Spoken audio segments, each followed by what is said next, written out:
I'd like to call this February 18th, 2025 regular meeting of the Board of Public Safety to order.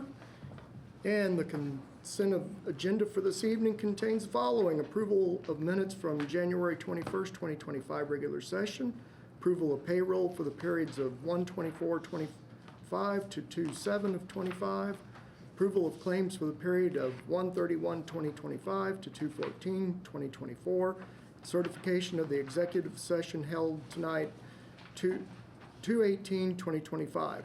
Does any member of the board wish to have any one or more of these items removed from the consent agenda to be discussed separately? No. Nope. No. Nope. And Barbara? No. Nope. Okay. Hearing none, does any member of the board have any objections to any of the items on the consent agenda? No. Nope. Nope. Hearing none, the items of the consent agenda are approved. And police department. Well, I guess we're going with fire department. Now we'll go police department first. Okay, police department, can I get a motion for conditional offer? Hold on a second. Okay. Where's our agenda at? Did you move those up? Yeah, so I just have them on mine a little bit jumbled, but the agenda wants us to go to fire department business next. So we'll let the fire department do Okay. their personnel issues and move through their agenda items.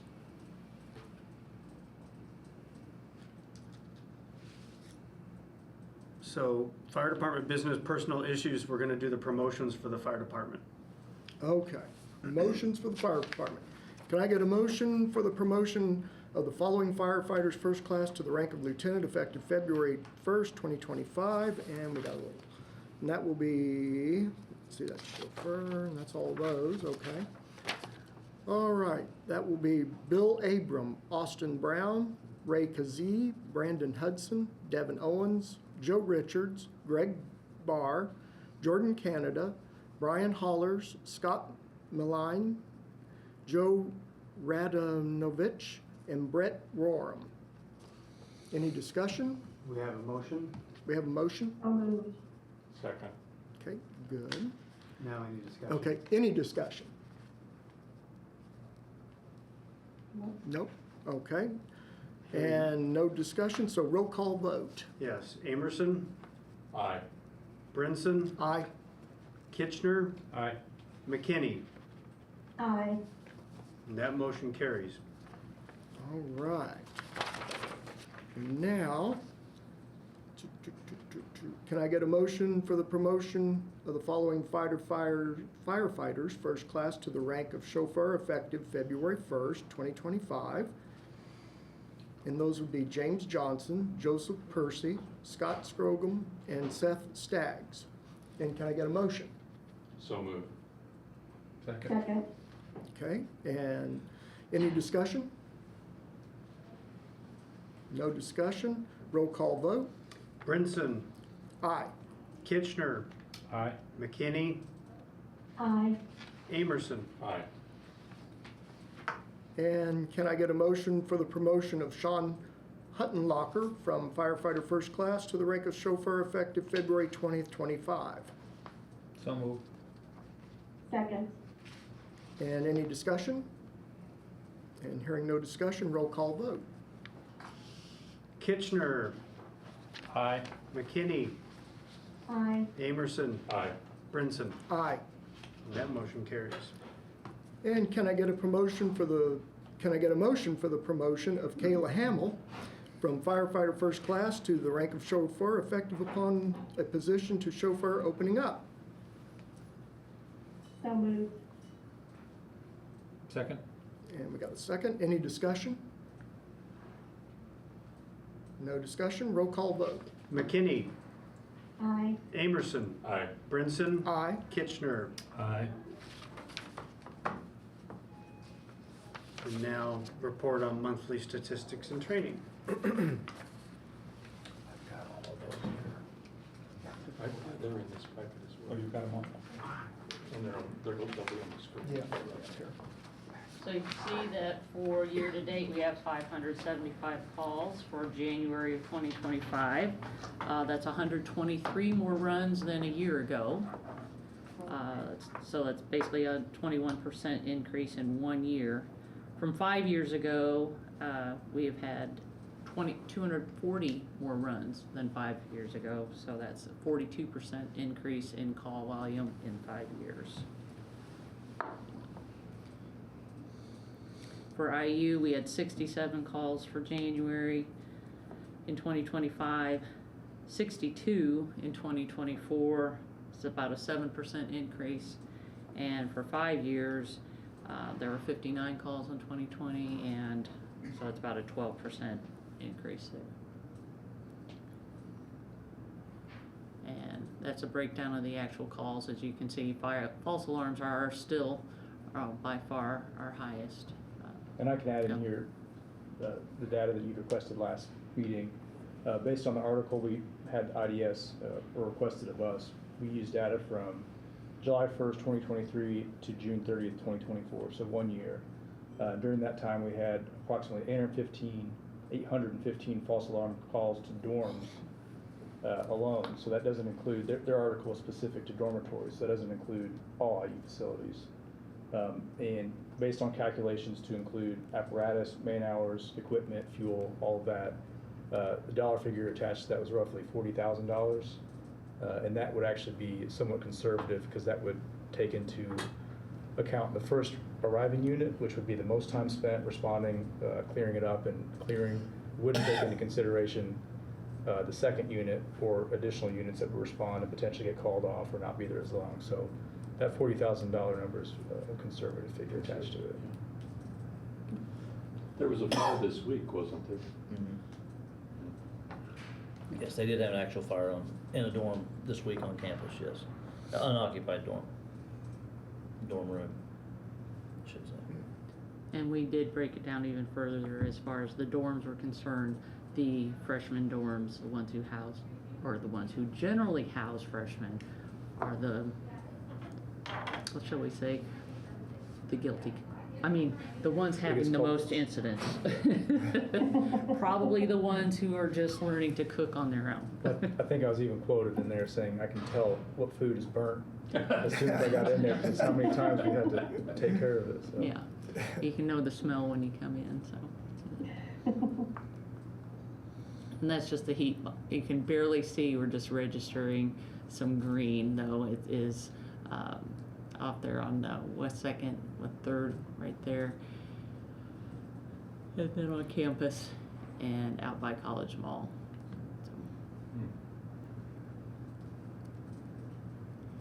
So you can see that we are, it looks like 80% of the time, is that correct? On scene in less than, with first suppression, so those are fire-related calls. Getting on there in less than 240 seconds. Prevention statistics and goals, what we have for there is we are actually this year tracking inspections that are required by the state, so we're at 8%. Bloomington has between 2,250 and 3,800 businesses. We don't have the exact number of businesses within Bloomington. So the rest of their activities are other duties to which they take care of, which would be investigations, examining plans, inspecting food trucks, tents, etc. As far as the education component, we're now going to be tracking IU specific interactions this year.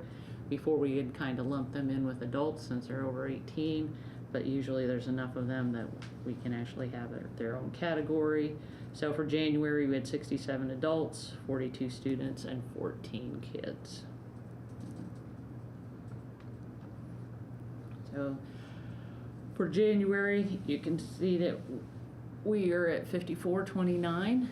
We are looking to average 30 to 35 hours per month per individual. That is our goal. The goal is 42,000 for the year. So the first ever Recruit Academy is in progress. 5 of them are hours. 6 of them are Monroe. They will get done sometime next month. 4 of our 5 will go on shift. The other one will go to EMT training in April. Rescue training conducted by Rescue 2 personnel. I don't know if you've seen some of the pictures on Facebook where we had some of them doing ice training. They were out in the suits. So we did a certification class. It's a state certification class, Fire Officer Strategy and Tactics. We call it FOST. And so we had 18 there.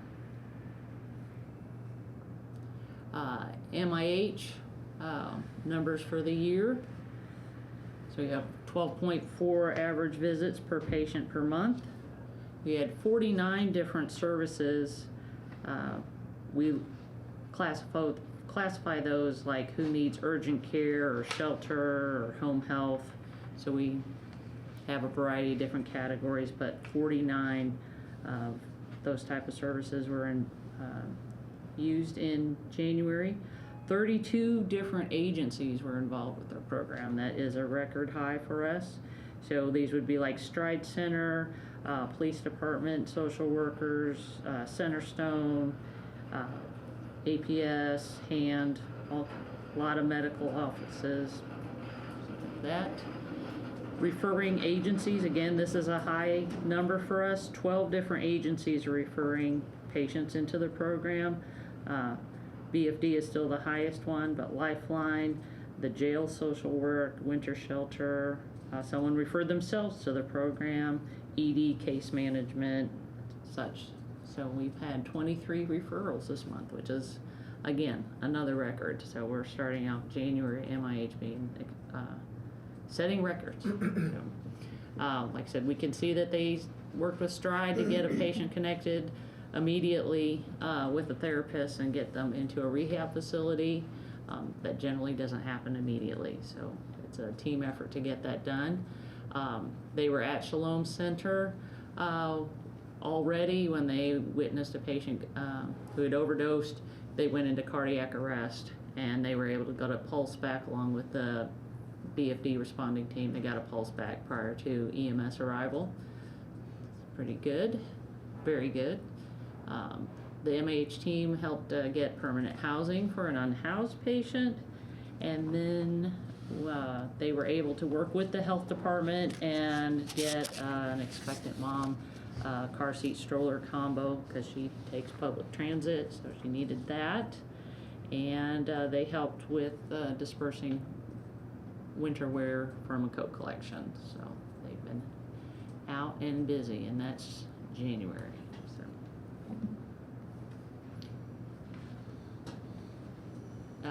As far as personnel here for us, we have 5 personnel that are out on light duty or FMLA work comp.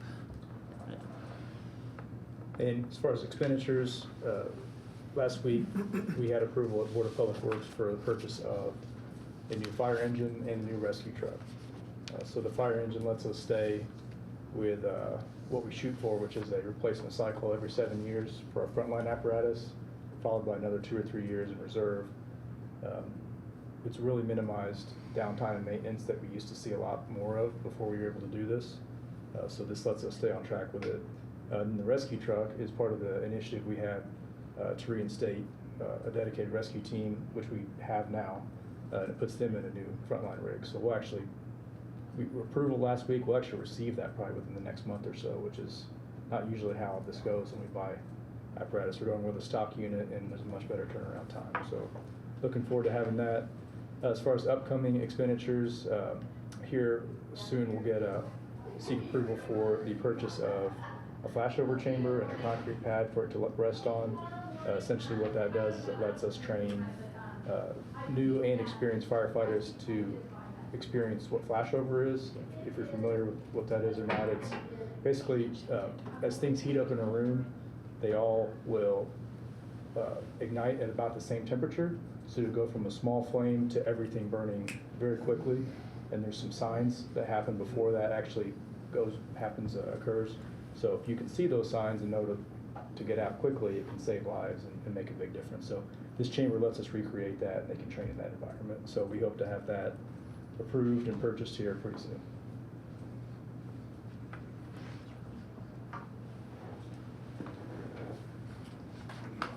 Any questions on any of that? I realize we're only 18 days into February, but with all the snow and cold, we see health issues, health interventions that are As far more as common. responses? I don't think I don't think we're seeing much of a change, to be honest with you.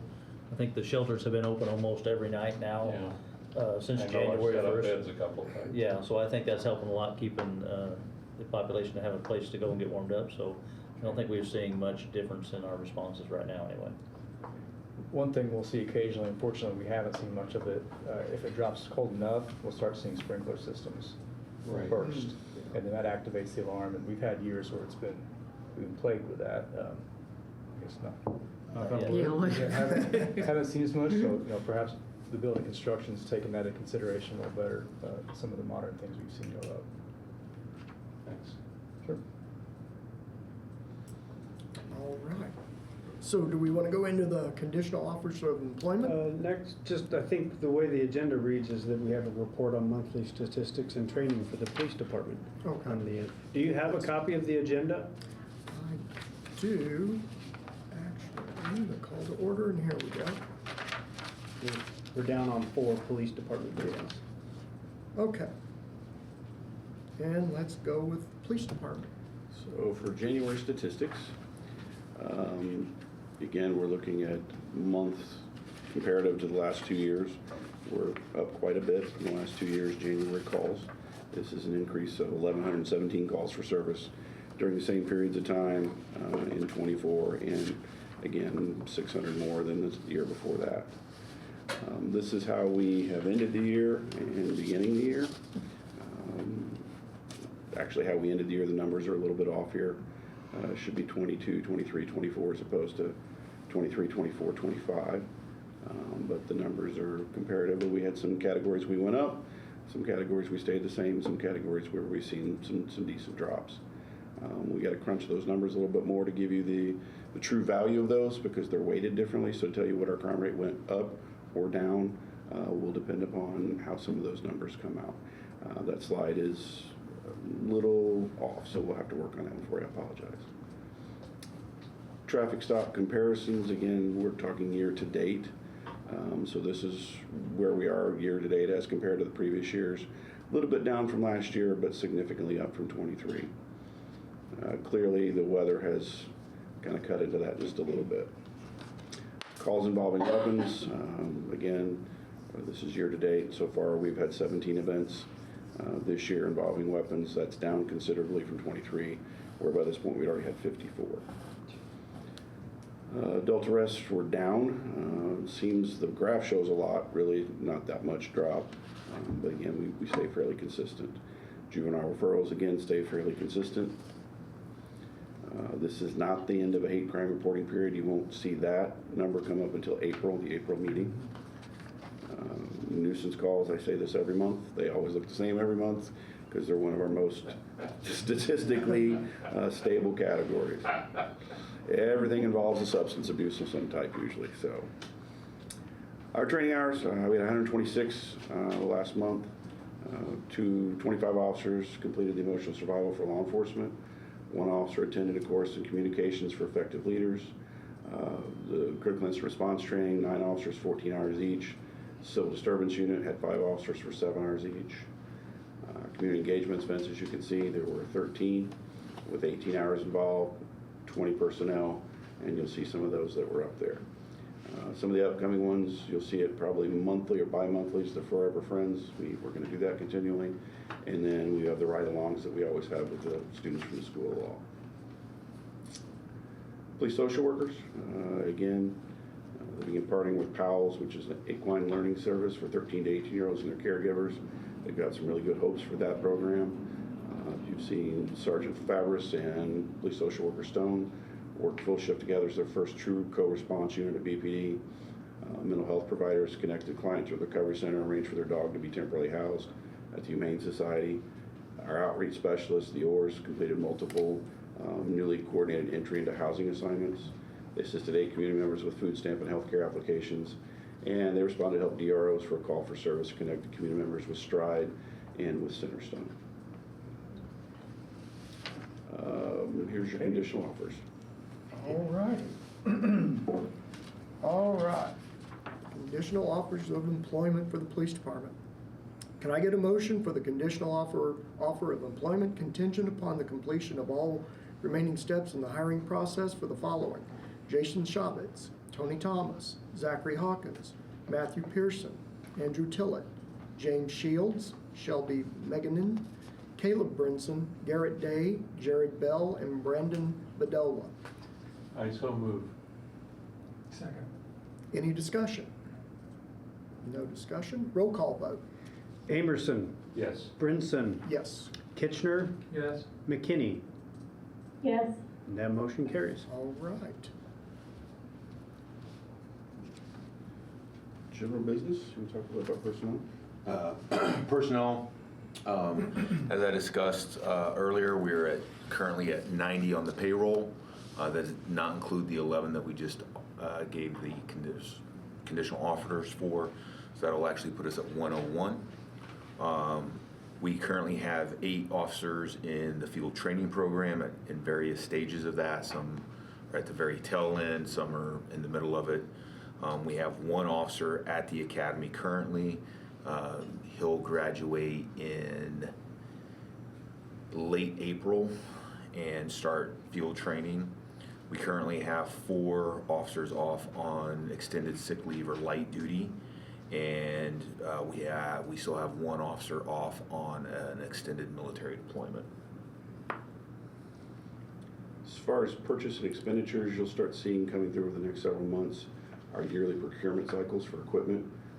Each category of our equipment has a year designation to it, and we replace a certain percentage of the department's equipment every year to keep ahead of that so they don't all come to the end of their service lives at the same time.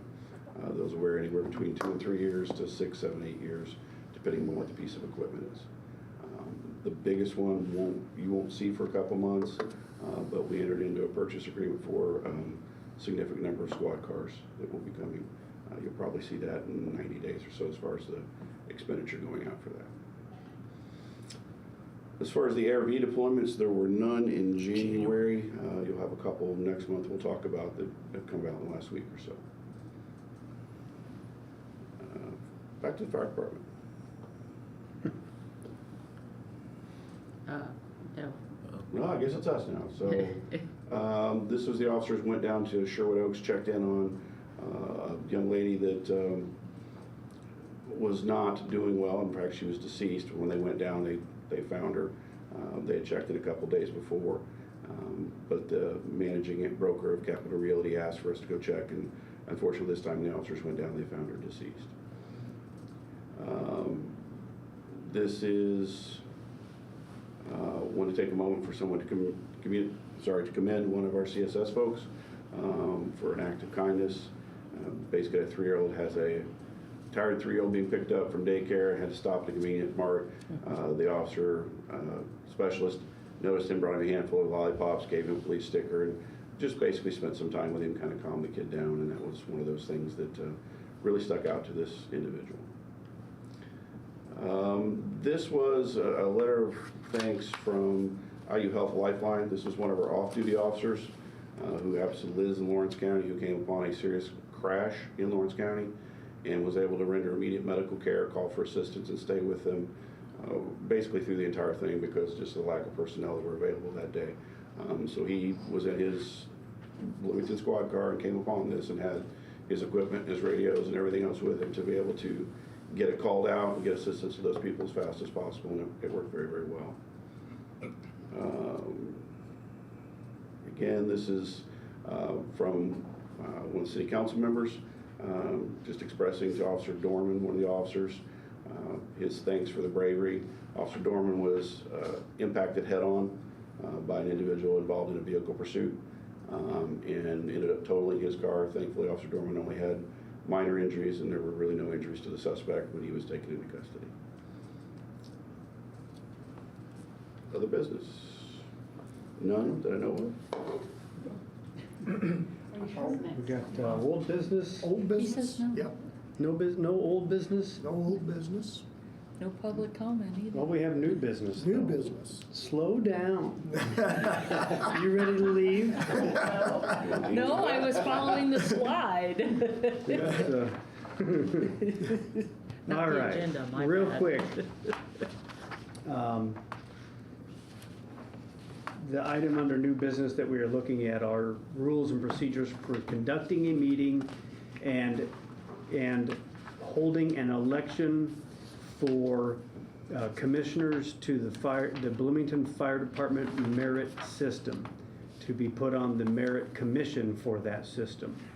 I had previously presented to each of the board members separately by email a copy of these rules and procedures as proposed by me to you after having worked through several different meetings with the chief and deputy chief on how we might run this meeting and how we might conduct this election. Basically, what we're trying to do is mirror what the statute requires in order for a fire department merit system to conduct this meeting and have this election. It has to be done, for lack of a better word, in secrecy, which is really strange because almost always we're talking about open door. But here's a statute that says this is a meeting that's only to be held by members of the fire department, and only members of the fire department may vote to elect 2 of these commissioners, and it must be done by a secret ballot. So what we have devised is it's impossible to get the entire fire department together for a meeting like this. They're always on different shifts. There are some who are asleep, there are some out on calls. It wouldn't be practical to do so. So what we're having is a meeting much like we did with the police department earlier or late last year where they opted out of the merit system. We're going to have a meeting that's about 5 hours long. It'll be 5 hours long. It'll be from noon to 5. The members can be there present if they wish. They do not have to be there present. They may vote, and all will vote through access to Google on their phone or their laptop or their PC or whatever. But to get online, go to Google, enter into through their email, click on a link that takes them into the place where they vote to get one opportunity to vote, and they'll vote on one member from one pool and one member from another pool, and that's what's spelled out here. There'll be a chair that's elected or nominated at the meeting. The vice chair will be Max Litwin, and after the election cycle closes, then the chair will count the votes to see who wins. I'll tell you this, there won't be a tie because there are only 2 members that have been brought forth. So everyone will have an opportunity to vote in the first pool, which will have 1 member in it, and then everyone will have an opportunity to vote for only 1 person in the second pool, which will only be 1 member. So I had a thing in here to say if there's a tie, we're going to just go alphabetically, and whoever was higher up in the alphabet wins. But we're not going to have a tie because there will only be 2 people who are getting an opportunity to be elected into this position. Everybody had a chance to review this. This is a very rough, loose interpretation of what I wrote down. Does anybody have any questions for me? No. Then this is how I proposed, and this is how the department wishes for this meeting to be conducted, how the elections will be held. And this is what I'm proposing we pass as the rules and procedures. And so take it away, Chair, please. Okay, the adoption of the rules for election of merit commissioners. Can I get a motion to approve the proposed rules and procedures for the meeting and voting process to elect commissioners to the Fire Department Merit Commission? So moved. move. Do I get a second? Second. All right, with a second, any discussion on any of it? No? Roll call vote. Brinson, Yes. Kitchener, Yes. McKinney, Yes. Amerson. Yes. That motion carries. Any other new business? Tim, I would like just, I don't want to put this in the form of a motion, but I don't want to find ourselves in the bind we were around salaries earlier. And I'm wondering if Deputy Chief Oldham and Chief Kerr could, maybe in May or June, kind of let us know how we're doing with comps, other departments, I think we got so far behind, we kind of got ourselves in a bind, and I realize Kevin Pedigo may have to. No, we can bring forward information from you. Yeah, I mean, I don't want to tie anything down, but I just don't want us to slide down that hill again. Right. Agree. And any other discussion? Then I call the meeting. Now we get to ask if anybody from the public would like to Oh, comment. yeah, all that, that's right. Public comment. Anybody? Move adjournment? Now you can, did we just move to adjourn? Perfect. To adjourn. This meeting is adjourned, folks. Yep. Well done.